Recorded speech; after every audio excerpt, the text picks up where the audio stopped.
Now, it's a story which is emblematic of the conflict between nature and man. The woods and scrublands of Lodge Hill in Kent are earmarked for 5,000 new homes. But the site is already a home to the country's largest colony of nightingales. Environmentalists say redevelopment will destroy this very precious pocket of wildlife for good.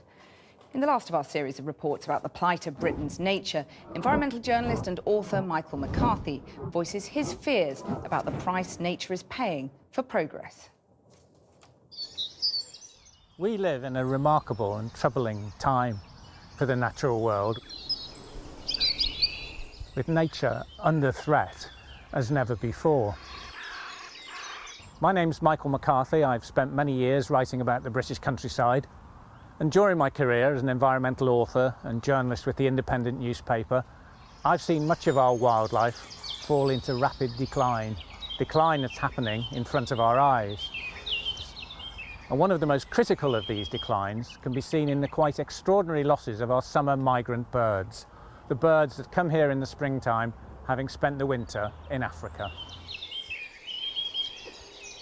Ted Hughes expressed it stunningly when he said, "They're back," which means the globe's still working.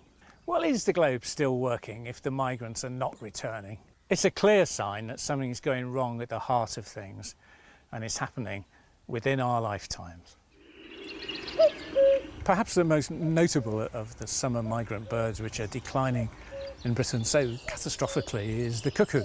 This is Wicken Fen in Cambridgeshire. This was once one of the best sites for cuckoos in the whole country.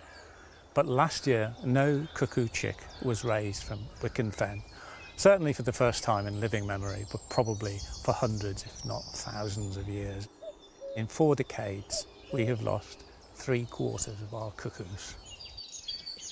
But some are doing even worse than the cuckoo is. This is a turtle dove.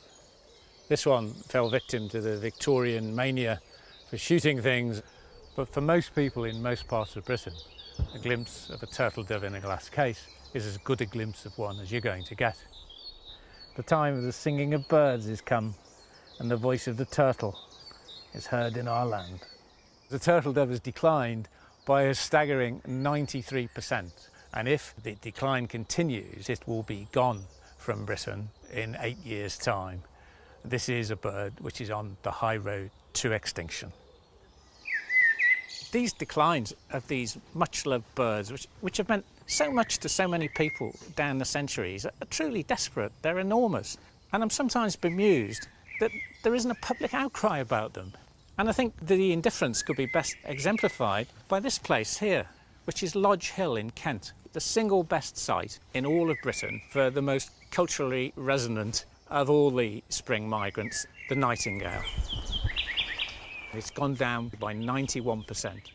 And this wonderful site is going to be swept away. One of Britain's biggest ever housing schemes is going to be plonked down here of 5,000 new homes, but it's going to destroy one of the most valuable wildlife sites in the whole of the country. It'll be one of the starkest reminders we could have that it is indeed human activities which are behind the declines of our wildlife. I think that sometimes you've got to say, enough is enough.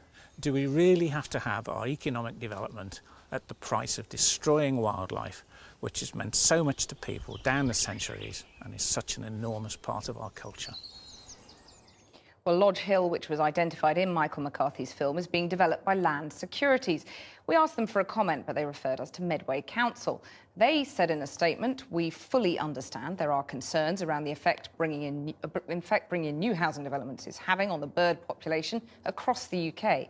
In fact, we have a very good track record of defending the environment." The government owns this land and its agency, Land Securities, are seeking to develop it.